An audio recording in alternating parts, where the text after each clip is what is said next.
On va continuer, on va pas continuer sur le thème d'Israël, on y reviendra un peu plus tard, mais quand même, un petit peu, on va rester un petit peu Un petit peu, oui. dans l'ambiance un petit peu.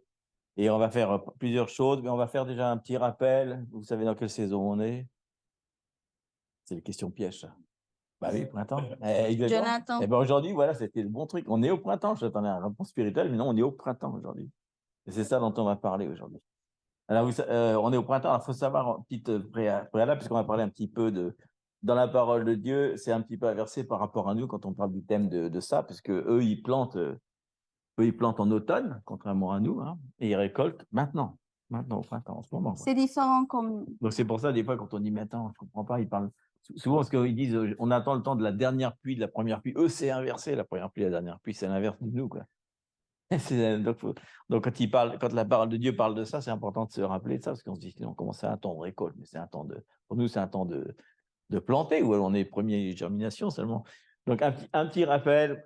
Et donc, il y a trois, vous savez qu'il y a, entre parenthèses, il y a 7 fêtes de l'Éternel, donc des célébrations qui se font là-bas en Israël, qui sont donc pour nous aussi, sauf que nous, on les voit d'une autre façon, puisque nous, on les voit en projection Nouveau Testament, c'est-à-dire qu'on voit, nous, l'ombre des choses. Quand ils fêtent un truc, on va voir aujourd'hui qu'à chaque fois qu'ils fêtent un truc, pour nous, ça veut dire autre chose. Jésus vient accomplir, puisqu'il l'a dit, je suis venu accomplir là, donc il est venu accomplir aussi les fêtes.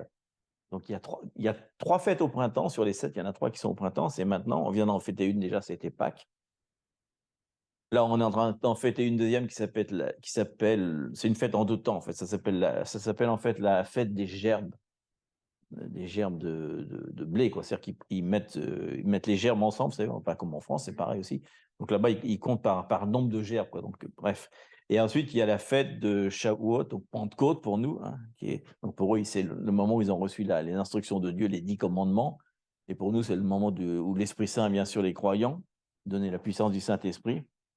Donc, on a ce qu'ils appellent, eux, c'est Passover, c'est-à-dire que la mort était passée par-dessus les linteaux parce qu'ils avaient mis le sang. Donc, nous, c'est le sang de Jésus sur la croix qui fait la même chose. Donc, on a Shavuot qui est Pentecôte. Eux, c'est donc, ils reçoivent Shavuot, ça veut dire les semaines, hein, ça veut dire c'est la fête des semaines ou la fête où ils appellent ça, ils ont su le pain de vie, ils appellent ça la Torah, c'est-à-dire les instructions. Et nous, on reçoit l'Esprit Saint, donc c'est la même chose. Mais entre les deux, parce que c'est ça dont on va parler aujourd'hui, puisque on vient de passer Pessah et on va passer, on va parler en français. On vient de passer Pâques et on va vers Pentecôte. Et entre les deux, donc, il y a Pentecôte, 50 jours. C'est ce que ça veut dire. Et ça tombe bien parce qu'aujourd'hui, on est au 25e jour. On est en plein milieu. Parce que 40, On est c'est à avec 25 jours après Pâques, 25 jours avant. Enfin, ce soir à 6 heures, on sera au milieu exactement.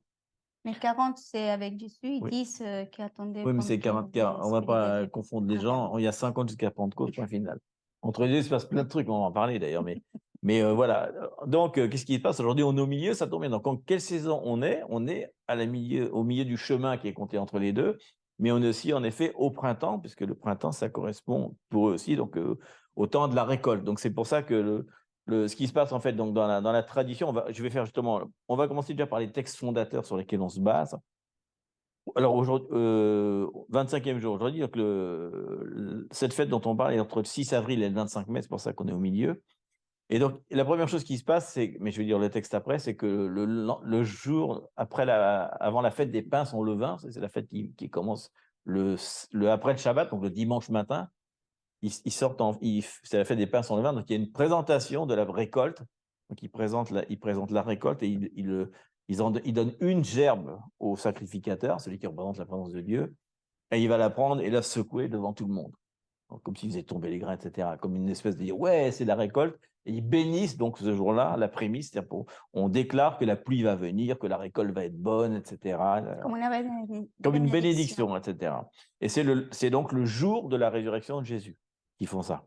Et on va voir après l'impliquer de la La résurrection de Jésus. résurrection. C'est le lendemain du Shabbat, donc c'est le dimanche matin. Donc c'est intéressant. Donc, on va voir quelle implication ça a pour nous par rapport aussi à Pentecôte. Et donc et après entre le moment où ils font ce truc-là et le Pentecôte, il va y avoir ce qu'on appelle le décompte de l'homère. On va voir après ce que c'est que l'homère. L'homère, c'est une mesure en fait. Hein. C'est une mesure. Une mesure de blé, en fait, une mesure de blé en litres, hein, pas en kilos, c'est en litres. Et donc, ils vont tous les jours, tous les soirs, à la même heure, ils vont déposer comme une dîme, on peut dire tous les soirs, pendant 49 jours. Donc, ça fait 49 plus 1, en fait. Donc, pendant 49 jours, tous les soirs, en Israël, depuis la nuit des temps, ils font ça tous les soirs. Jusqu'au dernier jour, le 49e jour, c'est un peu particulier. Toute la nuit, à partir de 6h jusqu'à 6h du matin, ils vont étudier les 10 commandements. Donc, ils passent une nuit entière, tout Israël passe une nuit entière à étudier les 10 commandements, la Torah, pour être prêt à la recevoir à Pentecôte, donc pour eux Shavuot, et qui est pour nous l'Esprit Saint. Donc, on voit qu'on est dans un temps de préparation, et on va voir ce que ça veut dire. Est-ce que je vais lire? Oui, je vais le lire quand même, allez, c'est rapide, c'est Lévitique, notre livre préféré. Ouf. Enfin, Lévitique 19, c'est là où il parle des 7 fêtes de l'Éternel, mais là, dans Lévitique 23, je vais vous lire celle qui parle donc de ce qu'on a dit tout à l'heure, la présentation de la gerbe, pardon. Donc, il dit l'Éternel, pardon, je vous donnerai le PDF de toute façon, hein. Lévitique 23, 9 à 16. L'Éternel parla à Moïse et dit, parle aux enfants d'Israël et tu leur diras, quand vous serez entrés dans le pays que je vous donne, hein, vous voyez qu'il y a une précision quand même. Rappelez-vous qu'on a aussi une autre truc, c'est que ça représente aussi Exode, ça représente aussi l'entrée. Pâques, c'est pas que Passover, c'est aussi l'entrée dans le pays promis. Donc il dit, quand vous serez entrés dans le pays que je vous donne, hein, donc c'est après la victoire, hein, c'est important, on va voir après, et que vous y ferez la moisson, vous apporterez au sacrificateur une gerbe. Prémisse de votre moisson. Il l'agitera de côté et d'autre, la gerbe devant l'Éternel, afin qu'elle soit agréée. Agréée. C'est important de rappeler tous les mots. Hein. Le sacrificateur l'agitera de côté et d'autre le lendemain du sabbat, donc le dimanche matin. Le jour où vous agiterez la gerbe, vous offrirez en holocauste à l'Éternel un agneau d'1 an sans défaut. Donc on voit qu'il y a un sacrifice. Vous y joindrez une offrande des 2/10 de fleurs de farine pétrie à l'huile, comme offrande consumée par le feu, d'une agréable odeur à l'Éternel. Donc ils font un pain. Et vous ferez une libation d'un quart de 1 de vin. C'est-à-dire que c'est une mesure de vin, quoi. Vous ne mangerez ni pain, ni épis rôtis ou broyés, jusqu'au jour même où vous apporterez l'offrande à votre Dieu. C'est une loi perpétuelle pour vos descendants, c'est pour ça qu'ils le font encore, hein, c'est pour tout le monde, et dans tous les lieux où vous habiterez, peu importe où vous êtes. Depuis le lendemain du sabbat, du jour où vous apporterez la gerbe, pour être agité de côté et d'autre, vous compterez 7 semaines entières, donc 49 jours. Vous compterez 50 jours jusqu'au lendemain du 7e sabbat et vous ferez à l'Éternel une offrande nouvelle. C'est le jour de Shavuot, quoi. Donc, et aussi dans Deutéronome, je vous le redis, il confirme ça, il dit, tu compteras 7 semaines, dès que la faucille sera mise dans les blés, tu compteras à compter 7 semaines, puis tu célébreras la fête des semaines, donc l'Omer en fait, et tu feras des offrandes volontaires selon les bénédictions que l'Éternel, lui Dieu, t'a accordées. Donc on voit que c'est très intéressant, et en fait, le but aussi par rapport à ça, c'est dans Exode 16, 35, il dit, les enfants d'Israël mangèrent la manne pendant 40 ans, hein, toujours le fameux 40, hein, comme les 40 jours de Jésus, jusqu'à leur arrivée dans un pays habité, donc parce qu'il a dit que c'est le jour où on rentre dans le nouveau pays qu'on va faire ça. Ils mangèrent la manne jusqu'à leur arrivée aux frontières du pays de Canaan, et l'Omer est la 10e partie de l'Épha. Donc, pour expliquer, l'Épha, c'est 22 litres de céréales, donc c'est le 10e partie de l'Épha. Donc c'est 2,2 litres, ça fait environ 4 kilos de blé. Hein.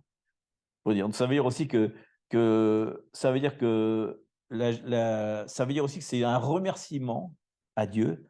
Ils remercient à Dieu en échange de la manne qu'ils ont reçue, parce qu'ils recevaient en fait 40 kilos de manne par jour. Ils donnent la 10e partie de ça, donc comme un souvenir. Donc on est aussi non seulement on est dans le décompte de l'Omer, mais aussi dans un temps où ils remercient Dieu en fait par un morceau de leur récolte, quoi. Donc, c'est intéressant, c'est-à-dire qu'on est aussi dans un temps spirituel de remerciement, et nous, on est dans un temps d'expectative entre la résurrection de Jésus Pâques et le moment où l'Esprit Saint va venir. Donc, on voit que, bien sûr, Jésus divise ça en 40 plus 10, il est 40 jours pour enseigner le royaume, et ensuite, pendant 10 jours, ils vont attendre, mais on va pas parler de ce que ça veut dire, mais c'est 40, le temps d'épreuve, 10, un temps d'attente, d'accomplissement, donc ça, on sortira un petit peu du truc. Voilà. Donc, et alors, il y a un truc intéressant.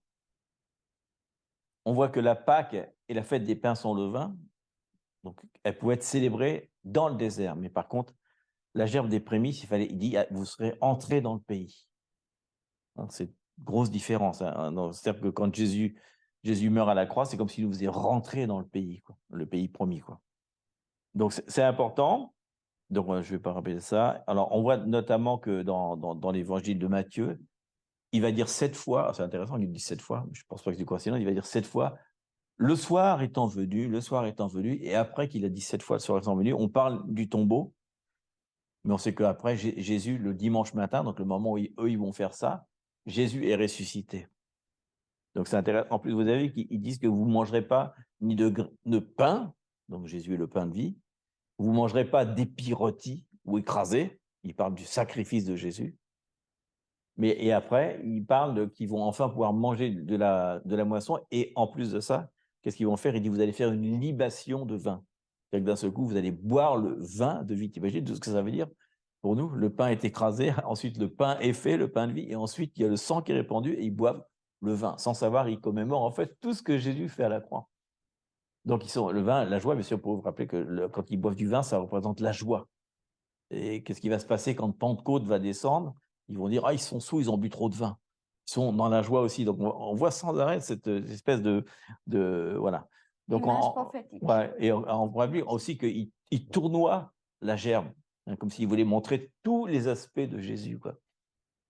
Lui, il est le pain de vie. Donc, ils disent, regardez Jésus sur tous ses côtés, apprenez à connaître Jésus intimement. Et qu'est-ce que fait l'Esprit Saint? Finalement, il nous révèle l'intégralité, comme si Jésus tournoyait en nous, quoi. C'est vraiment beaucoup de symboles, hein, on pourrait, bon. Et on voit aussi qu'il dit dans le texte, afin qu'elle soit agréée.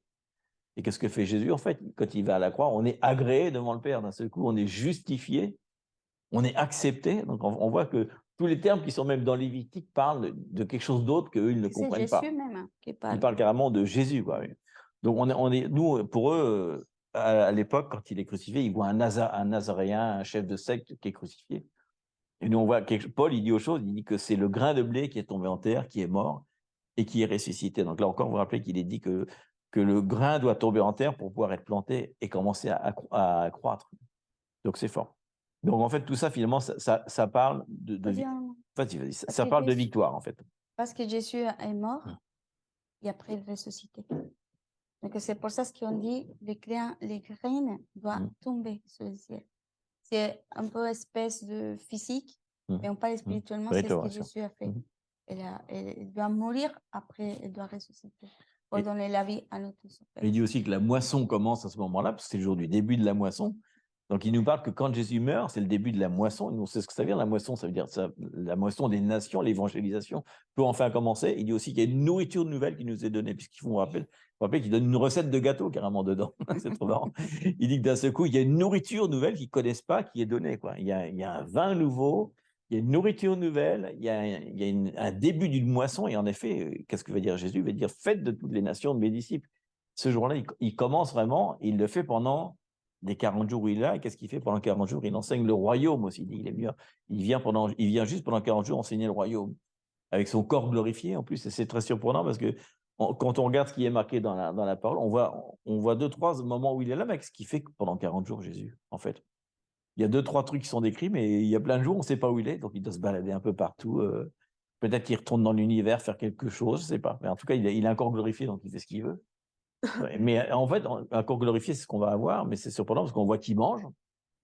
Au début, on ne peut pas le toucher parce qu'il dit, ne me touche pas encore, je ne suis pas encore glorifié. Attention, je dois déjà retourner au Père et après je reviens. Mais il dit à Thomas, tiens, regarde, j'ai encore un corps, tu peux me toucher, je mange du poisson avec vous, etc. Et il y a aussi une chose surprenante, c'est que le jour de sa résurrection, vous savez, la première chose qu'il fait avant d'enseigner le royaume, il va à Emmaüs. C'est le jour même de sa résurrection, on voit qu'il est à Emmaüs avec les disciples, et il leur explique que toutes les choses parlaient de lui. Il dit même leurs cœurs ont brûlé, leurs yeux sont ouverts, etc. Donc on voit qu'il y a quelque chose de... C'est fort, c'est la première chose qu'il fait quand même. Il dit, attends, il y en a 2 que je leur avais dit de rester là, ils sont partis. Donc il revient, il vient déjà les chercher, donc c'est fort quand même. Donc on va parler un petit peu du temps donc, qui se passe entre la fête des gerbes et la fête jusqu'à la fin, qu'on appelle donc le décompte de l'Homère. Donc vous savez que c'est rare parce que dans la Bible, il dit souvent qu'il ne faut pas compter les choses. Rappelez, il dit ne comptez pas le nombre de personnes, ne comptez pas, parce qu'il donne toujours plus. Mais là, il nous dit décompter au contraire. Donc, un décompte, je ne sais pas ce que ça veut dire pour vous, mais décompte, pour moi, ça fait penser à Houston, à la NASA, non? Un compte à rebours. En gros, c'est ce qu'ils disent, parce que eux, imaginez-vous le peuple hébraïque en ce moment, qui fait ça tous les jours, ils sont vraiment dans l'expectative d'une grande récolte, quoi. Eux, ils parlent de quelque chose, oui, on va manger, c'est bien, toutes nos familles vont adorer, mais nous, on est dans l'expectative du déversement du Saint-Esprit, ce qu'on commémore, bien sûr. On dit pas que le Saint-Esprit va venir exactement à Pentecôte, mais nous, puisqu'on répète, on est dans une espèce de, comment dire, oui, de répétition, de commémoration, etc. On est dans une attente très forte de ce qui va se passer à Shavuot. Et moi, ça me fait penser comme attente peut-être à, vous savez, à la femme qui avait des problèmes de sang, hein, depuis 20 ans, plus que je sais plus, quoi, c'est Ouf. plus que ça. Toute sa vie, elle avait des problèmes d'hémorragie et elle attendait vraiment, elle Un savait que. miracle. Elle avait cette expectative, vous vous rappelez, si vous avez vu The Chosen, c'est marrant, on la voit comme tout l'épisode, elle se prépare, vraiment, elle doit juste toucher un bout du vêtement de Jésus pour être guérie. Ça fait 20 ans qu'elle attend. Et d'un seul coup, on lui dit, elle a vu plein de médecins et c'est de pire en pire. Et là, elle dit, il y a un médecin suprême et quand je vais toucher juste ton truc, imagine la préparation. En plus, c'est une femme au milieu de la foule qui sont un peu durs, les juifs, ils sont pas. Hein, c'est un peu équipe de rugby, quoi. Tu ne laisses pas passer facilement et en plus, elle a ses règles, donc elle n'a même pas le droit, elle est impure, donc elle ne doit même pas s'approcher de lui. Elle va réussir à passer dans la foule et à te toucher. Ça y est, waouh! Et elle est guérie, t'imagines? Donc, c'est vrai. Waouh! Donc, c'est vraiment ça, quoi. C'est vraiment comme un lancement d'un missile, quoi. Lancement de missile, on attend avec impatience. T'imagines à la NASA comme ils sont, qu'ils ont fait des années et ils ne savent pas si la fusée ne va pas exploser au moment où elles sont là. J'imagine les ongles, ils sont très courts là-bas, à la NASA. Ils n'ont pas besoin de coupe-ongles là-bas, c'est très court. Donc, c'est ça. Et on voit, donc, alors, le décompte, ça va pas. Alors, vous vous rappelez, il y a un décompte. Il dit, par exemple, c'est dans Acte 1,5. Attends. Alors, oui, dans Luc 24, 29, il leur dit, dans 24, 29, il leur dit, et voici, j'enverrai sur vous ce que mon Père a promis, mais vous, restez dans la ville jusqu'à ce que vous soyez revêtus de la puissance d'en haut.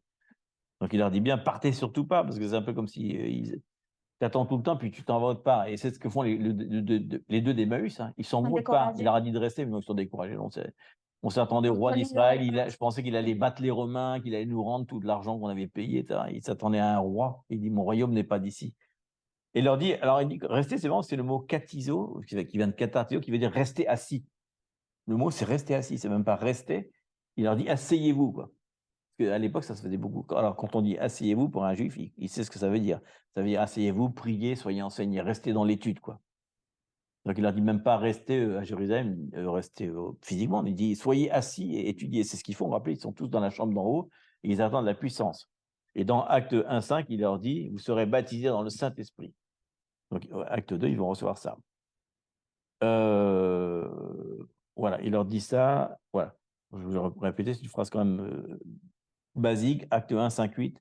Il dit, car Jean a baptisé d'eau, mais vous, dans peu de jours, vous serez baptisés du Saint-Esprit. Alors, il leur dit ça au 40e jour. Hein. Il a dit, car Jean a baptisé d'eau, mais vous, dans peu de temps, donc dans 10 jours, vous serez baptisés du Saint-Esprit. Alors les apôtres réunis lui demandèrent, Seigneur, est-ce en ce temps que tu rétabliras le royaume d'Israël? Il pense qu'il va faire un truc politique ce jour-là. Il a répondu, ce n'est pas à vous de connaître les temps ou les moments que le Père a fixés de sa propre autorité. Ça veut dire qu'il ne dit pas que ça ne va pas se faire, il dit que ça va se faire, mais plus tard. C'est intéressant ça. Mais vous recevrez une puissance, le Saint-Esprit survenant sur vous, et vous serez mes témoins à Jérusalem, dans toute la Judée, dans la Samarie, jusqu'aux extrémités de la terre. Il dit que non seulement quand on va recevoir une puissance, on l'a dit, il y a une mission, il y a une récolte qui va arriver après. Et la ligne d'après, je ne l'ai pas mis, c'est 5,9, il dit « Et Jésus fut enlevé ». Donc c'est la dernière parole qu'il donne après avoir donné les clés de comment faire le royaume sur terre. Hop, il est enlevé. Donc la dernière parole de Jésus, c'est celle-là. C'est fort. Hein. Donc 10 jours après, on sait. Hein. Donc en fait, il y a une diffusion du Saint-Esprit qui est en attente. Ils sont dans l'attente de quelque chose qui va se passer, parce qu'ils disent on va recevoir une puissance, mais ils ne savent même pas comment. Cette phrase est un peu, pour eux, ça doit être bizarre. Ils disent qu'est-ce qui va se passer? En plus, dans peu de temps. Avec Jésus, bientôt je reviens. Bientôt, ouais. 2000 ans. Donc, ici, c'est quand la puissance? En tout cas, il reste, ça part combien de temps, mais bon, il a fait que ça soit 10 jours, parce qu'il fallait que ça soit, il accomplisse les 50 jours. Hein, c'est très stratégique, parce qu'il doit toujours accomplir les choses qui ont été annoncées dans l'Ancien Testament, parce qu'il dit, je suis venu accomplir toutes ces choses-là. Donc, c'est un peu, voilà. En fait, le temps de l'Homère, le décompte de l'Homère, c'est un temps, on pourrait dire, d'expectative prophétique de ce qui vient de la part de Dieu. Voilà. Je continue. Alors déjà, on voit ça. Il y a un truc intéressant, le feu du Saint-Esprit, parce que c'est ce qu'on va commémorer dans quelques jours. Le feu du Saint-Esprit, donc c'est la puissance qui est arrivée. Et est-ce que Jésus a dit, est-ce qu'il a dit après, et maintenant, reprenez-le, parce que le Saint-Esprit, la puissance a disparu, non? En fait, la puissance, depuis qu'elle est arrivée à Pentecôte, ce jour-là, elle est vraiment toujours sur nous. Ils l'ont reçu en premier, mais nous, on a reçu le reste. Que des fois, on demande au Seigneur, donne-nous la puissance. Mais non, la puissance, en fait, active la puissance. La puissance, le Saint-Esprit, c'est une puissance qui est donnée pour l'évangélisation, pour plein de choses, mais elle est toujours là, mais elle est toujours à notre disposition. Donc, c'est une puissance qui est, en fait, qui est aussi, on pourrait dire, elle est même peut-être plus tangible que, il parle du feu du Saint-Esprit. En fait, c'est un peu comme pour nous, c'est plutôt une puissance nucléaire, je sais pas, une bombe atomique qui est à l'intérieur de nous, parce qu'il nous dit que il le dit plusieurs fois, il dit c'est dynamite, c'est énergéo, c'est-à-dire la puissance. En fait, dynamite, c'est comme la puissance d'un réacteur de fusée, en fait, c'est ce que ça veut dire exactement. Ce genre de puissance-là, quoi, qui est à l'intérieur de nous, ouais. Donc c'est intéressant parce que c'est grâce à ça qu'on peut amener le royaume sur terre, c'est grâce à ça qu'on peut prier, qu'on peut, voilà. Donc c'est intéressant, voilà, exactement. Et donc en fait, et pour eux, c'est la Torah, vous vous rappelez la puissance qu'il y a, vous vous rappelez que Dieu va dire, il dit, dis à ton peuple, Moïse dit à ton peuple, qui ne s'approche pas de la montagne, qui ne touche surtout pas la montagne, s'il touche la montagne, il meurt sur le coup. Il y a tellement de puissance qui va être répandue, qu'il va y avoir de la fumée, vous vous rappelez, il va y avoir des tremblements de terre. Alors il le fait avec ses mots quand même, hein. Nous, peut-être qu'on dirait un autre truc, mais il dit, ça faisait comme des bruits, de tonnerre, des bruits Ça fait d'éclairs, peur. la terre tremblait, voilà, et cetera. Donc c'est vraiment une puissance. Donc ça veut dire que si on compare les 2, le moment où l'Esprit Saint vient sur les apôtres réunis, c'est c'est comme un feu, mais c'est un feu de puissance, même si là, on ne va pas entendre ces trucs-là, c'est des langues de feu et il y a un vent puissant, mais il faut s'imaginer que c'est la même puissance qu'il y a eu à la Torah, quoi. C'est-à-dire que c'est une puissance tellement forte, mais juste que pour pas faire peur à tout le monde, ça n'a pas été de ce type-là, quoi. Il faut savoir, comme je disais tout à l'heure, le 49e jour au soir, toute la nuit, ils étudient la Torah, ça s'appelle, c'est un nom d'ailleurs, enfin, peu importe. Mais c'est important parce qu'ils disent, c'est pour dire, on ne va pas dormir pour que quand il vient, on soit vraiment là, parce qu'il paraît que le jour de la Torah, tout le monde dormait. C'est Dieu qui les avait réveillés. Donc ils disent, pour pas dormir, c'est la tradition qui dit ça, on va toute la nuit rester éveillé. Et ça explique pourquoi le lendemain matin, vous savez, quand l'Esprit Saint va venir, il dit que, vous vous rappelez qu'il y a 17 tribus qui sont représentées, 17 pays, enfin nations plutôt. Et pourquoi il y a ça? Parce que comme ils n'ont pas dormi de la nuit, au moment où ça arrive, théoriquement, c'est à 6 heures du matin que la Pentecôte arrive, ils sont tous réveillés, parce qu'on peut se dire, mais qu'est-ce qu'ils font tous réveillés? Ben non, normal, ils ne dorment pas, les Juifs, ce jour-là. Donc, ils sont déjà dans la rue. Donc, quand la Pentecôte arrive, c'est pour ça qu'il y a tout le monde qui est réuni. Ils étaient déjà en train d'étudier la Torah. Donc, imagine, ils sont en train d'étudier le feu de la Torah, et quand ils arrivent, qu'est-ce qu'ils voient? Des langues de feu sur les apôtres. Et c'est tout le monde qui est là, parce que tout le monde est réveillé, personne ne dort en Israël cette nuit-là. C'est pour ça qu'il y a autant de monde dans la rue. On pourrait dire, qu'est-ce qu'ils font à 6 heures du matin quand même? Donc c'est vraiment très fort, hein. C'est-à-dire que la séance nocturne explique ça. Alors, Est-ce qu'il y a une chose que c'est juste maintenant pour expliquer, important? hein. Qu'est-ce que ça veut dire qu'on est ensemble parce qu'ils sont restés ensemble dans la même présence parce qu'ils parlent de ces mots et c'est dire, ça te dire ensemble, ça veut dire d'un même cœur, mais il y avait Oui, le mot c'est émo, tu m'adonnes. Ils étaient d'un seul esprit, d'un commun accord, avec la même passion, hein. la même passion. Ça m'a touché beaucoup parce qu'on peut dire, ben, on est Vous savez, il y a d'accord. le mot passion dedans. Stop. Unisson et passion, De hein. la même passion. Imitam. La Donc même cœur. ça c'est fort, je pense, parce que quand il y aura, c'est la même chose que quand on dit, j'attends que Jésus revienne, mais quand Jésus va venir, il va trouver la foi sur la terre. C'est ce qu'il dit. Donc ça veut dire qu'il va remonter, et pareil que nous, c'est qu'en ce moment, on est d'accord dans le feu, dans le désir, et attend quelque chose. Donc ça, c'est fort, hein. Alors, C'est pas simplement, oui, j'attends, sinon vraiment, on désire sa présence. et après, donc, on va voir c'est très intéressant, on va voir dans Actes des Apôtres, parce on pense tous à Shavuot, le moment où l'Esprit Saint. Mais vous savez que l'Esprit Saint va être déversé 5 fois dans le livre des Actes. Il y a 5 fois où l'Esprit Saint va être déversé sur les gens. Et on va voir, parce que ma question, c'était la Pentecôte, la puissance du Saint-Esprit, c'est pour qui, c'est quand et c'est où, en fait. Et on va voir que ce qui va se passer dans les 5 fois, la première fois, ça va être à un endroit précis et que pour les Juifs. Et plus ça va aller, plus ça va être pour d'autres peuples, ça va s'étendre. Les 5 fois, ça va être de plus en plus loin, parce que c'est acte 2, 4, 6, 8, 10, et pour de plus en plus de personnes. Donc maintenant, t'imagines, nous maintenant, le Saint-Esprit, c'est vraiment très, très, très loin, puisque c'est en Europe. C'est comme si la vague avait continué, et nous, en évangélisant, on continue à propager cette vague. Donc ça commence à Jérusalem. Donc on va voir les 5 fois, je vais vous faire rapidement. La première fois, ben, vous le savez, c'est dans Acte 2, hein, le Saint-Esprit et le feu sont déversés à Jérusalem, à Shavuot, le jour de Pentecôte, et pour qui? Pour les Juifs messianiques. Hein. Messianiques, c'est-à-dire les Juifs qui s'étaient convertis à Jésus, donc ces apôtres. Ouais, c'est témoins. Ouais, mais en fait, c'est les Juifs messianiques. C'était les premiers Juifs messianiques, en fait. Ouais, exactement. Et en même temps, il y a les 17 nations, donc ça veut dire que tout le monde entier l'entend, en tout cas. Donc c'est dans Acte 2, on ne va pas le Toutes les lire. nations juives. Oui, mais il y a des Arabes. Oui, mais il n'y a pas encore les gentils. Donc la seconde fois, c'est dans Acte 4. On va lire Acte 4, 29. Vous vous rappelez, c'est le moment où ils sont menacés, Pierre et Jean, ils leur disent oui, si vous prêchez encore, vous avez le mec qu'on a crucifié là, le fameux Nazaréen, pour eux c'est un Nazaréen, et ben vous serez crucifié pareil. Et les mecs disent c'est ce qu'on veut, c'est bon. Ils ont tellement la foi qu'ils s'en moquent.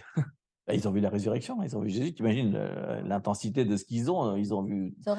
Ils s'en moquent. Donc, la première chose qu'ils disent, on va rentrer, et au contraire, on va dire Seigneur, donne-nous encore plus d'audace pour faire encore plus fort. Donc, et là, et l'Esprit Saint agrée ça. Donc, on l'avait déjà lu, mais on va le relire, Acte 4, 29. Il dit, et maintenant, Seigneur, c'est ce qu'ils disent Pierre et Jean, vois leurs menaces et donne à tes serviteurs d'annoncer ta parole avec une pleine assurance. L'inverse. En étendant ta main pour qu'il se fasse des guérisons, des miracles et des prodiges par le nom de ton saint serviteur Jésus. Ils savent qu'au nom de Jésus, on fait des miracles. Et quand ils eurent prié, le lieu où ils étaient assemblés trembla, il y a un tremblement de terre, ils furent tous remplis du Saint-Esprit et ils annonçaient la parole de Dieu avec assurance.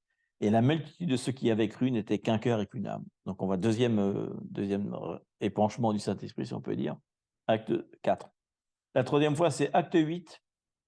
Donc le temps est différent déjà, parce que c'est beaucoup plus tard. L'endroit aussi est différent, puisqu'ils sont en Samarie.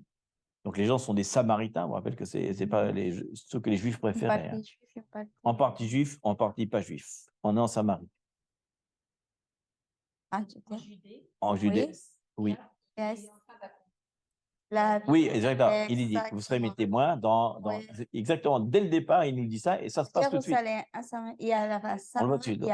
Donc, on va en Samarie maintenant, acte 8, 14, 17. C'est fort, hein? Les apôtres qui étaient à Jérusalem, ayant appris que la Samarie avait reçu la parole de Dieu, y envoyèrent Pierre et Jean. Si vous avez vu d'autres choses, c'est aussi dedans. Hein. Parce qu'il rappelait, il avait dit, ne priez, ne donnez la parole qu'à mon peuple. Il dit aux perdus d'Israël.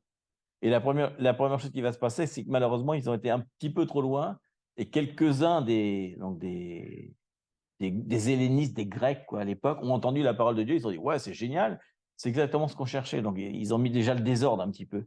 Donc, ils disent, les apôtres qui étaient à Jérusalem, ayant appris que la Samarie, qui était les ennemis des Juifs, avaient reçu la parole de Dieu, y envoyèrent Pierre et Jean. C'est déjà de leur faute, donc ils y retournent. Hein. Punition. Ceux-ci arrivés chez les Samaritains, prièrent pour eux afin qu'ils reçussent le Saint-Esprit.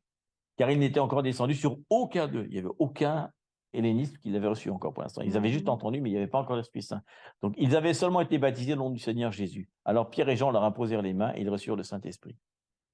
Donc là, on est déjà beaucoup plus loin, on commence à s'éloigner, c'est beaucoup plus tard aussi. La quatrième fois, c'est dans Acte 10, 43-47. Donc, on va, la dernière de du coup, on va voir qu'ils sont un peu plus loin, parce qu'on va arriver carrément à ceux qui vivent en Israël, mais qui sont d'origine européenne, en général, à cette époque-là, hein, ou éthiopienne aussi. Donc, acte 10, 43-47, tous les prophètes rendent de lui le témoignage que quiconque croit en lui reçoit par son nom le pardon des péchés. Comme Pierre prononçait encore ces mots, le Saint-Esprit descendit sur tous ceux qui écoutaient la parole. Il devait être très nombreux là.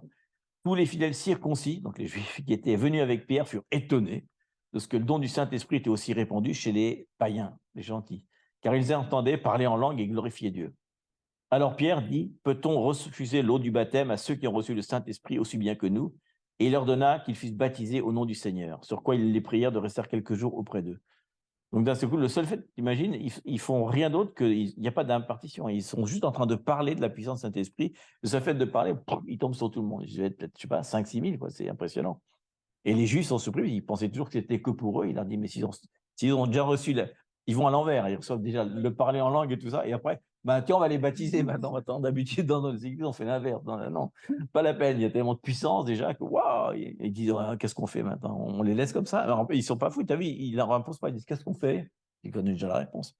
Ils veulent entendre de leur bouche, parce que s'ils ne font pas ça, ils pourraient les tuer carrément. Les Juifs pourraient se révolter contre les gentils. Donc, avec prudence quand même. Hein. Alors, le 5e fois, c'est dans Acte 19, 1 à 8, ça doit être peut-être. C'est pas. Ouais, continue. Ouais, peut-être Dominique. Je suis déjà là. Non, pardon.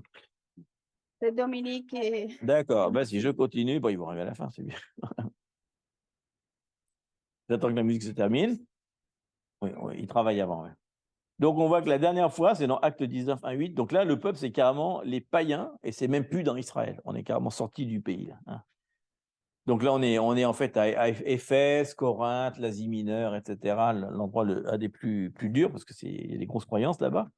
Il dit, pendant qu'Apollos était à Corinthe, Paul, après avoir parcouru les hautes provinces de l'Asie, arrive à Éphèse. Ayant rencontré quelques disciples, il leur dit, avez-vous reçu le Saint-Esprit quand vous avez cru? Les mecs sont surpris. Hein. Il lui répond, non, nous n'avons même pas entendu dire qu'il y avait un Saint-Esprit. De quoi tu me causes là? Il dit, de quel baptême avez-vous donc été baptisé? Parce qu'on ne sait pas qu'est-ce qui les a baptisés. Il répond, du baptême de Jean, de la repentance, quoi. Alors Paul dit, Jean a baptisé du baptême de repentance, disant au peuple de croire en celui qui venait après lui, c'est-à-dire en Jésus.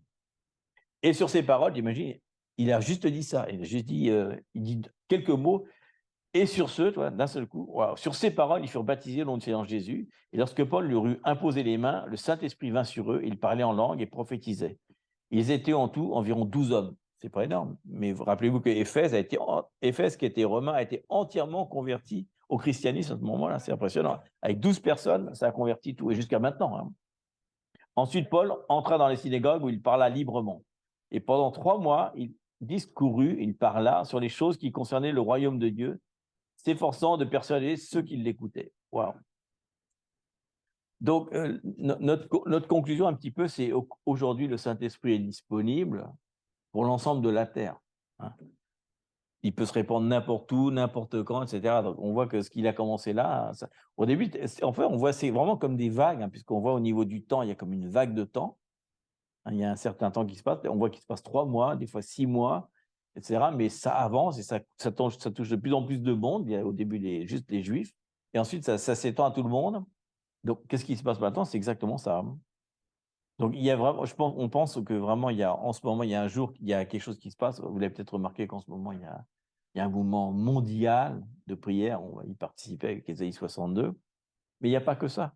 Le jour en prière, je crois, que le jour de Shavuot, donc à Israël, il va y avoir une réunion de plein de ministères qui, ce jour-là, un jour de Pentecôte, vont prier pour que ce qui s'est passé à l'époque, les futurs du Saint-Esprit, reviennent sur toute la nation d'Israël. C'est comme si on va revenir à ce premier jour. Mais pour les Juifs. C'est-à-dire qu'en ce moment, ce qui va se passer avec les 62, c'est qu'un peu comme le décompte de l'Homère, il va y avoir, sauf que ça va être 20 jours et non pas 49. Et ce jour-là, le jour de Shavuot, il va y avoir un autre mouvement qui commence ce jour-là. Il va terminer, mais on ne le savait pas, c'est un truc particulier. Voilà. Donc, on pense vraiment que, comment dire, que c'est, comme on l'a dit tout à l'heure, c'est un temps prophétique d'accomplissement en fait, de ce qui s'est déjà passé. Mais c'est pour nous, dans ce temps d'attente de l'Homère, c'est un temps de renouveau. Ça parle de résurrection, parce que ça parle aussi de nouvelles récoltes, ça parle de nouvelles graines. Donc, on est vraiment dans un temps particulier en ce moment. Tu le disais tout à l'heure quand tu chantais, où il faut vraiment être dans l'expectative. Si on veut recevoir quelque chose de résurrection, de renouveau, aussi de restitution, de nouvelles vues, il faut être dans cette expectative comme la femme qui avait ses problèmes de sang et qui attendait d'être touchée, etc.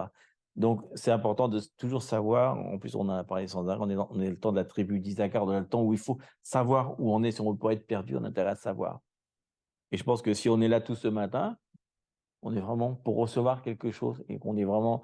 Il faut savoir ce qui se passe en ce moment, puisque vous vous rappelez qu'Israël, c'est l'horloge prophétique, sauf que eux, ils ont l'horloge prophétique, mais ils ont juste un problème, c'est qu'ils sont là, ils regardent l'horloge, quoi. C'est bête qu'ils regardent que l'horloge. Ils disent, ouais, nous, peuple élu par Dieu, etc., on respecte toutes les traditions de Lévitique, de Deutéronome.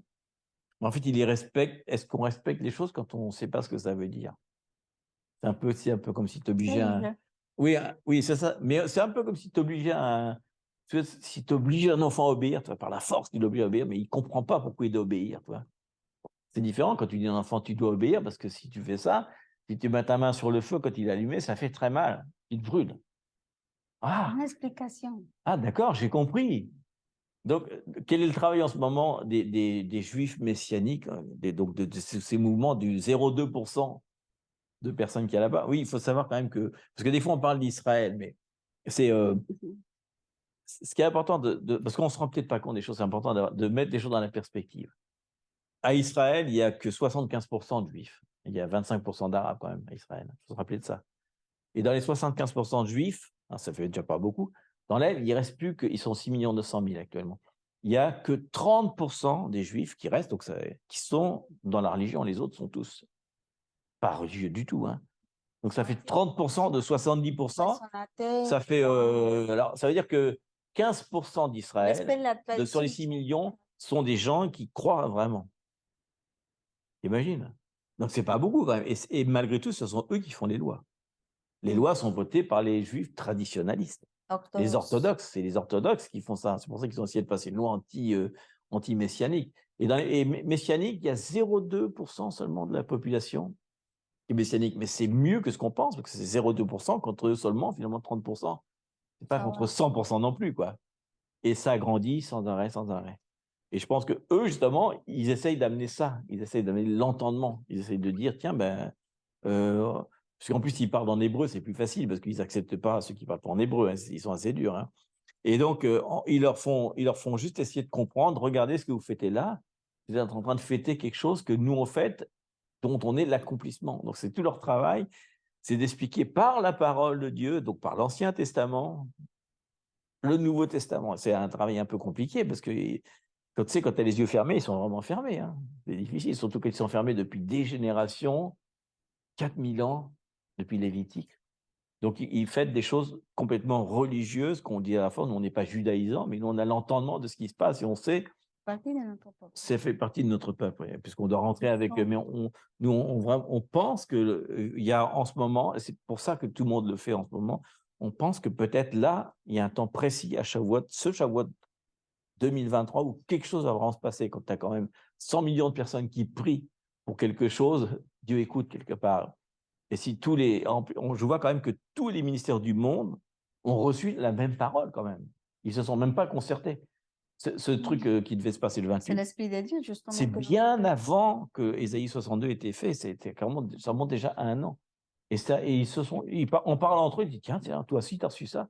Donc, nous, on va aussi être à Israël à ce moment-là, un petit peu avant. Je pense que Dieu dit, venez, il y a quelque chose, venez recevoir quelque chose. Et nous, cette impartition qu'on va recevoir là-bas, on veut la ramener. Quelques jours après, il y aura résonance. Il va être là, résonance, c'est au moment de Pentecôte. Expansion, pardon. Expansion, je suis toujours dans résonance. Je résonne. Et il lui dit d'arrêter de raisonner, d'ailleurs. Donc, ce n'est pas le même raisonnement. Mais bon, je pense que si ce jour-là, on est peu nombreux à entendre cette parole-là, il y aura sur ce qui va écouter, mais il faut recevoir ça par la foi. Et qu'on ressorte ici, comme tu disais tout à l'heure, on ressorte avec plus de foi, mais il faut qu'on ressorte plutôt avec une expectative.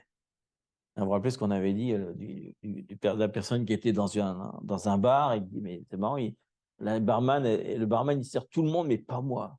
Il m'en veut. Il n'est pas bon avec moi. Il dit, maintenant, le barman, il dit, il faut mettre ta tasse dans l'autre sens. Si tu veux recevoir quelque chose, tu le mets à l'envers sur le truc. Je vais mettre où le café sur la table. Donc, il voyait tous les gens qui avaient la tasse, donc il leur servait du café. Lui, il avait mis sa tasse dans l'autre sens. Il dit, ouvrez votre tasse, ouvrez votre cœur, soyez prêts à recevoir. On est dans un temps particulier, si vous n'avez pas remarqué tout ce que Jésus disait. Il leur disait, mais quand est-ce que ce sont les derniers temps? Il leur donne plein de signes et on a, nous, carrément tous les signes. On a tout ce qu'il faut. On dit, il y a tous les signes de la fin des temps et là. Donc, il y a vraiment un temps particulier. Ce qu'il a fait à Shavuot, à Pentecôte, il va le refaire maintenant. Donc, on est vraiment dans l'expectative. Donc, juste pour conclure là-dessus, le temps de l'Homère où on décompte, hein, vous vous rappelez, on est dans le décompte avant le 5, 4, 3, 1, 0. Et qu'est-ce qui va se passer ce jour-là? On ne le sait pas, mais ce qui est sûr, c'est que si on n'a pas la foi et on n'a pas l'expectative, bah, il ne se passe rien du tout. Ça, c'est sûr, il ne va rien se passer. Après, ils diront, mais non, finalement, il ne s'est rien passé. Et quelles étaient tes attentes, etc. Est-ce que tu as fait est-ce que tu as fait comme la femme qui avait des sacrés problèmes et qui se jette carrément, elle s'est jetée carrément. Et en fait, on se rend peut-être pas compte, mais en tant que femme qui était déclarée comme impure, en tant que femme déjà, et elle se jette aux pieds de Jésus, déjà se jeter aux pieds d'un maître, c'est vraiment un truc qui se fait pas du tout, c'est vraiment considéré comme une atteinte à la dignité de les maîtres, c'était quand même les rabbins, c'était les choses. Et en plus, c'est une femme, donc qu'est-ce qu'elle risquait tout simplement d'être tuée sur le coup, hein.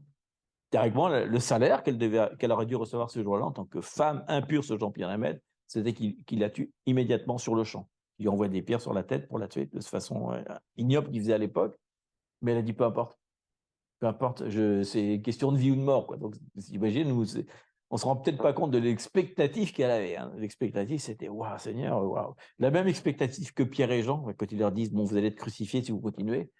Ils disent ok, si c'est ce qu'on doit faire, nous, on doit vraiment recevoir la puissance du Saint-Esprit, peu importe. Donc, en ce moment, on est vraiment ça. On veut vraiment dire Seigneur, soit j'ai pas reçu le Saint-Esprit, je veux recevoir le Saint-Esprit, c'est important. Et si on a déjà reçu le Saint-Esprit, Seigneur, je veux mettre le Saint-Esprit à l'œuvre. Je veux vraiment utiliser la puissance dunamis.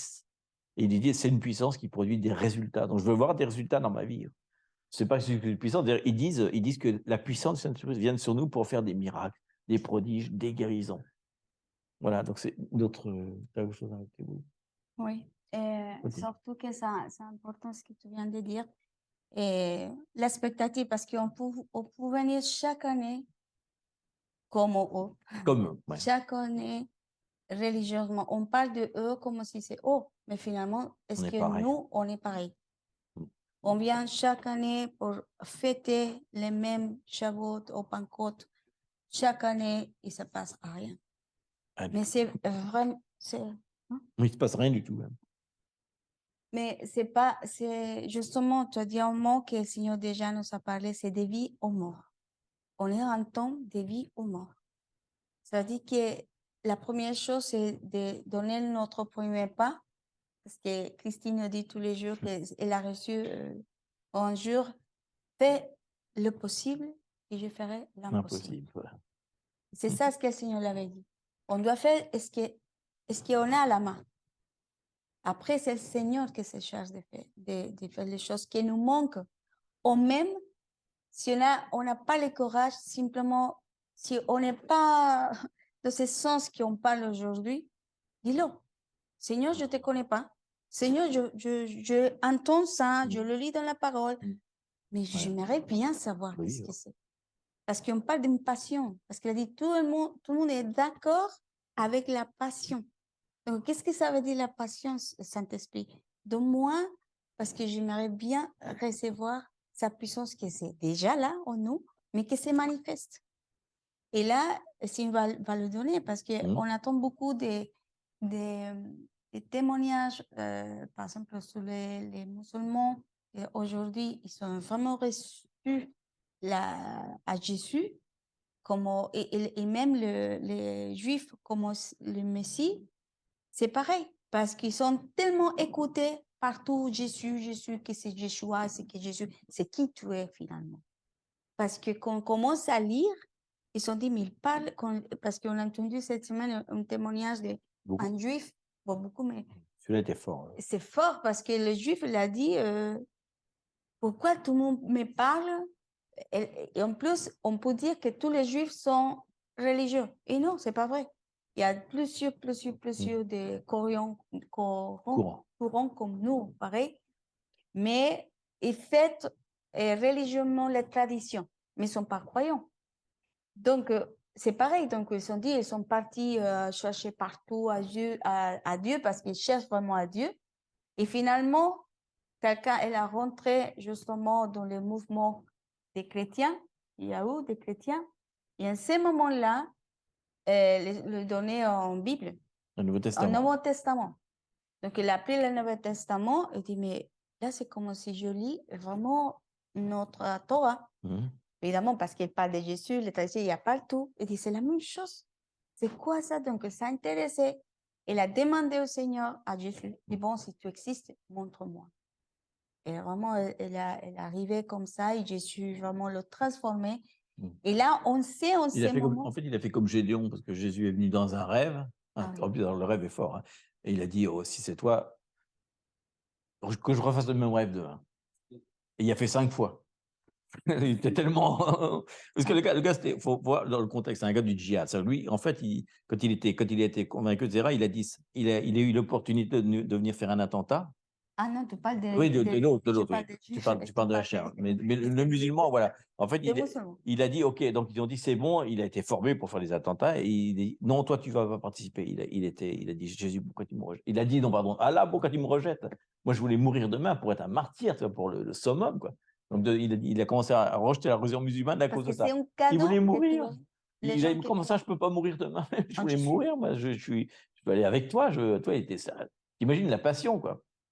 Et ce gars-là, des années après, Jésus apparaît dans un rêve, donc avec un rêve très fort, il lui a dit 5 fois, c'est remontant quand même. Au bout de 5 fois, il dit, OK, c'est toi, c'est bon. Et donc, il s'est converti, mais ce qui est fort, c'est que des années après, il est rentré dans une synagogue, alors qu'il détestait les Juifs, t'imagines, hein, et il est rentré dans une synagogue, il a dit, j'ai pu enfin parler Jésus à des Juifs. Alors, un musulman qui voulait se faire tuer, il rentre dans une synagogue, il prêche Jésus à des Juifs. Il y a un truc de fou, là. Quand on dit que Dieu utilise des choses du monstrueux, mais ça, c'est pas qu'un exemple. On en a des exemples à foison, puisqu'en Irak, en Iran, plein de musulmans se convertissent, et c'est eux qui convertissent des Juifs à Jésus. C'est même pas nous, quoi. Mais là, et tout ça pour Pour dire. dire la puissance du Saint-Esprit, ce que peut donner le Saint-Esprit comme puissance. Mais on sait qu'il y a une accélération de temps. Voilà. Pourquoi? Parce que le temps s'arrive. Parce que Jésus vraiment va retourner à terre.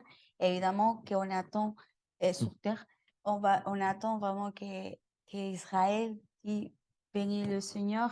Béni celui qui vient au nom du Seigneur. Merci.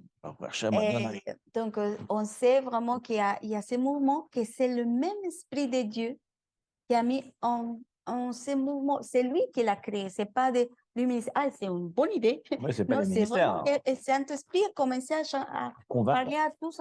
Il y avait un mouvement et c'est la voix du Saint-Esprit. Donc, on a dit oui, tout le monde dit oui, tout le monde dit oui. C'est parce qu'on attend quelque chose de particulier dans ces Shavuot ou ces Pentecôtes. Cette année, il y a quelque chose qui a vraiment Dieu parle. Et là, c'est ce que je viens de dire.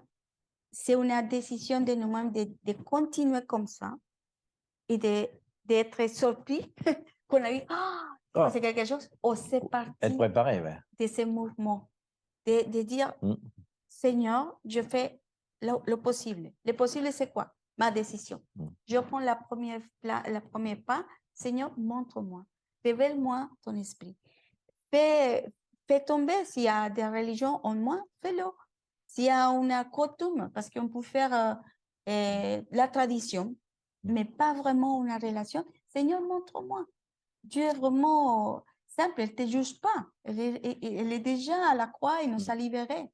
Elle nous a libérés de tous nos péchés. Simplement, elle voulait vraiment, elle veut qu'on s'approche à lui et qu'on peut dire, Seigneur, je tourne ma tasse, mon cœur, je suis prêt à recevoir. J'ai hâte de savoir qu'est-ce que tu vas faire. On ne sait pas, mais on sent de l'air. Et là, quand tu parlais tout à l'heure, on parle de savoir la saison, on est, parce que c'est individuel, mais aussi collectif. Il y a chacun de nous, il y a une saison qu'on passe. Mais aussi au collectif, il y a un mouvement aussi, comme les saisons, printemps, hiver, tout, c'est pareil, il y a les 4 saisons. Donc, c'est pareil, la terre, on peut dire chaque année, on fait la même chose.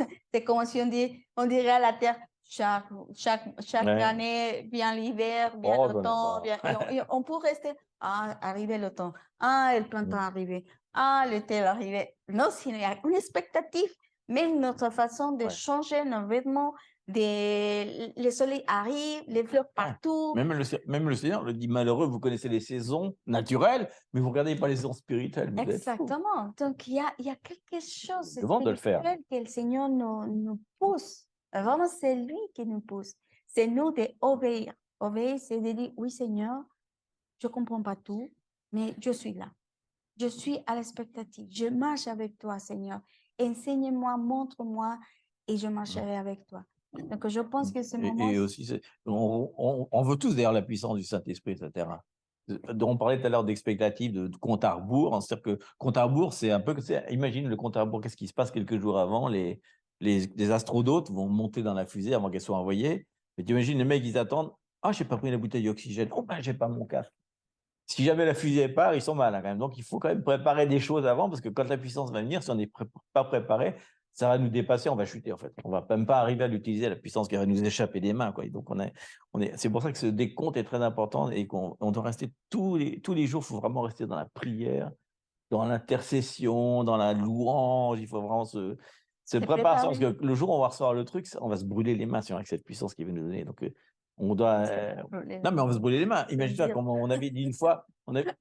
Tiens, un exemple. Une fois, quand on a fait la préparation on a fait la préparation à rencontre, je crois, on avait préparé des tas de trucs pour sortir dans la rue, des dessins, etc. Et on avait dit, bon, maintenant tu sors, la personne te dit, mais moi je ne crois pas à la création, je crois qu'à l'évolution. Tu réponds quoi? Ben, je ne sais pas. J'ai aucune idée, tu imagines. C'est pourtant la première chose qui va être sortie. Donc, si on n'est pas préparé à répondre à ça, comment on va.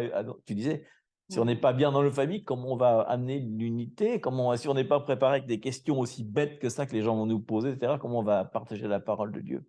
Tu vas dire, oui, mais déjà, il y a plein de religions, pourquoi la vôtre, c'est la meilleure? Tu vas dire, oui, parce que Jésus est le seul chemin pour la. Ils vont dire, comment ça, Jésus est le seul chemin? Comment tu peux comment tu peux expliquer que Jésus est le seul chemin?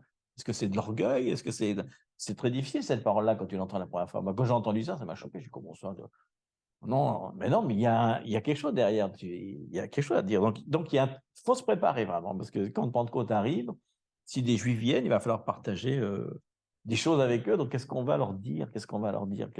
Est-ce qu'on va connaître l'Ésaïe 53? On va pouvoir leur expliquer ce que ça veut dire. Là, ce que je veux dire, le temps de préparation, c'est aussi un temps où il faut être enseigné, un temps où il faut prier, un temps où il faut se former. Donc, tu veux dire un truc?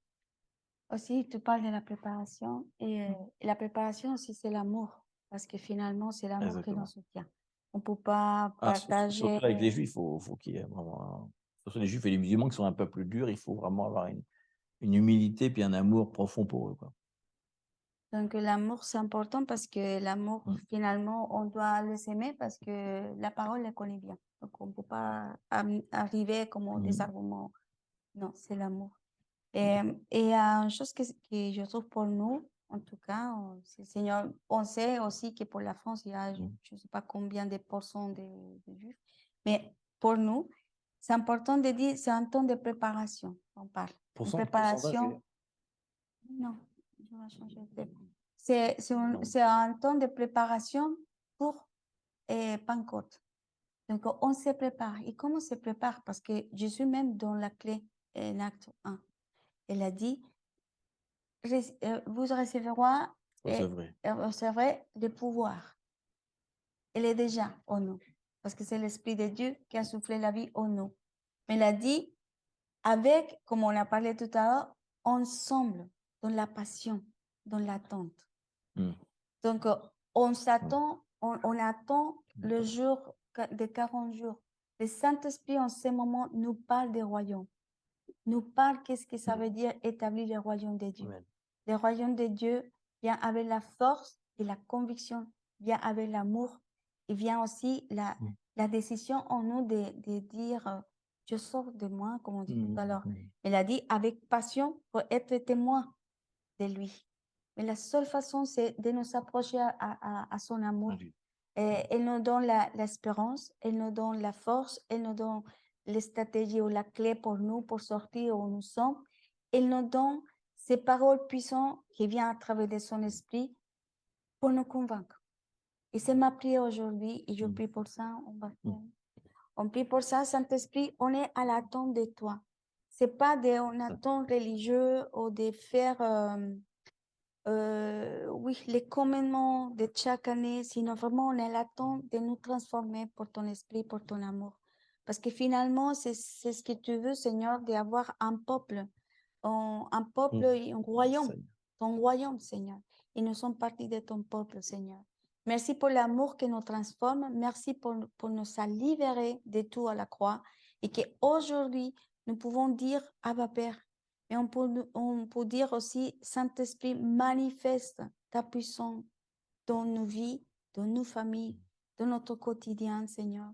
Et même s'il y a un mouvement mondial, Seigneur, que tu commences à réveiller à ton peuple, tu commences à réveiller à le gentil et à ton peuple d'Israël, Seigneur, on sait qu'il y a un mouvement de ton esprit puissant qui va sortir de là, même de notre pensée, même de notre état standard. Même tu as mis la barre haut parce que tu as dit, viens à moi, viens à moi. Et nous venons simples comme nous sommes avec toute notre imperfection afin que tu sois parfait à travers de nos vies. Que ta vie, sa perfection en toi, Seigneur. Et nous aimerons vraiment que nous soyons libres de toute la religiosité, de toute notre propre forme qu'on a créée et on a créé de toi-même. Seigneur, bien pour casser toutes ces choses en nous, mais pour voir la réalité, la vérité. On cherche la vérité que c'est toi-même, Jésus. Merci, Saint-Esprit, parce que tu es là, tu es au milieu de nos vies et tu nous transformes, Seigneur, de plus, de gloire en gloire, de victoire en victoire. Tu es notre espérance. Sans toi, on ne peut pas vivre, Seigneur. Sans toi, on ne peut pas marcher. Nous ferons le premier pas, le possible. Et fais-toi l'impossible dans nos vies. Selon les circonstances que nous vivons aujourd'hui, selon la saison qu'on est, mais aussi sur la saison globale qui est à la terre aussi. Parce qu'on prie aussi pour ces révélations, Seigneur, de ton peuple, qui s'élève, qui attend le cœur ouvert, qui attend, qui vraiment se réveille, qui vient la lumière que c'est toi, Jésus, au milieu de nous, Seigneur, parce que tu as sommé en nous la parole. C'est toi qui as sommé la parole à travers de ton esprit. C'est toi qui as sommé aussi en tant que véritable, absolu, parce que ta parole est absolue. On ne peut pas la changer. C'est absolu, c'est la vérité, c'est la parole prophétique qui déclare aujourd'hui que tu reviens bientôt, Seigneur. Et nous disposons nos vies pour être là, pour nous élever. Nous élevons pour proclamer ta vérité, Seigneur, sans peur, sinon clair, avec sa lumière, Seigneur. C'est le temps de nous élever, c'est le temps de parler la vérité, c'est le temps de nous réveiller, de sortir de notre sommeil, Seigneur. C'est le temps de dire oui et amen, fais ce que tu veux, Seigneur. Fais ta volonté, parce que notre volonté peut faire plein de choses, mais finalement, on ne va pas récolter. Sinon, Seigneur, nous adressons à ta volonté qu'on est un avec toi, avec un seul cœur, avec une seule passion, avec une seule vision, avec un seul but. On peut rester vraiment ferme. Parce que le Seigneur nous a dit, restez ferme et avance. Parce que quand la course va bientôt finir, il y a des voix à cause de la fatigue. À cause de la fatigue ou de notre vie quotidienne, on peut écouter des voix contraires à ce que Dieu dit de notre identité, à ce que Dieu dit de notre vie, de notre but. Et on peut écouter sa voix ou fixer nos yeux en Jésus, que c'est notre but. Ou fixer nos yeux à la fin de notre course, que c'est lui, que c'est sa victoire, que c'est notre éternité. Et c'est pour ça qu'on se bat tous les jours pour l'éternité. C'est pas pour les choses des jours de le quotidien parce que là va disparaître. Vraiment, on se bat pour notre propre éternité que Dieu a déclaré sur chacun de nous parce que Dieu a écrit un livre et qui doit s'accomplir. Seigneur, merci pour les bénédictions. Merci pour les graines et pour les fruits de nos vies, Seigneur, aussi. Pour tout ce qu'on a semé, pour toute la vie, Seigneur, qu'on va récolter parce que le Seigneur le dit et sa parole est véritable. Tout ce qu'on récolte, pardon, tout ce qu'on sème, tout se récolte. Et on va récolter, Seigneur. On va récolter, Seigneur. Je prie pour les gens qui sont là, ces paroles, qui sont récoltées avec des larmes, va récolter avec la joie. C'est ce que dit la parole. Mais on nous déclarons. C'est planté avec des larmes. C'est planté dans l'âme, ça sommet en l'âme, va récolter avec la joie. Je peux bien dire? Non, maintenant, dis-moi. Pardon. Bon, je déclare ces paroles vivantes que c'est la vérité, c'est les promesses, c'est les d'abord de Dieu parce que c'est le Père qui a déclaré ça. On l'apprend, Seigneur. On apprend, Seigneur, et je te demande, Seigneur, que tu bénis à chaque famille, Seigneur. Merci pour la famille. Merci pour chaque personne individuellement, parce que tu l'as créé précieusement, parce que c'est ton éternité qui a mis pour chacun, Seigneur. Vraiment, on sait que c'est le dessein du ciel fait chair, mais on est dans cette attente de ta puissance, Seigneur. Et on se prépare. On a de ver sa transformation de nos vies, près à jour, et on va voir sa manifestation puissante que tu promets et t'as dit depuis des années, on va voir sa manifestation glorieuse de Saint-Esprit sur la terre. Merci Seigneur. On te bénit, on te rend gloire pour chaque circonstance que même on vive aujourd'hui, parce qu'il nous fait grandir dans la foi. Dieu nous a donné une mesure de foi et c'est à nous de l'arroser. Et qu'on traverse ces vallées des morts ou dans les déserts, on peut avoir. Dieu nous amène à ces déserts simplement pour nous parler à nos cœurs, pour avoir sa identité, sa puissance, Seigneur, que tu es véritable. Parce qu'on peut écouter de Dieu, mais pas les connaître face à face. Merci, Seigneur. Merci pour ton amour et ta puissance au milieu de nous. Fais ce que tu veux, Seigneur. Fais ce que tu veux, Seigneur. Glorifie-toi, Seigneur, dans nos vies. Merci pour les portes qui s'ouvrent pour chacun. Merci pour le travail. Merci pour la santé. Merci parce qu'on est complet. Même s'il manque des choses, on est complet. On a des pieds, des mains, on a une voix, on a les yeux, et on a tout, Seigneur. On a le souffle de vie aujourd'hui. On est déjà aujourd'hui, on a l'oxygène qui nous fait respirer. Et des fois, on n'est pas conscient qu'on peut respirer aujourd'hui. Merci, Seigneur, parce que c'est toi qui nous donnes la vie. Que chaque jour, Seigneur, vraiment, on respire ta présence et que chaque jour, on te glorifie dans ce que tu nous fais faire dans nos vies quotidiennes, Seigneur. Au nom de Jésus. Amen. Amen.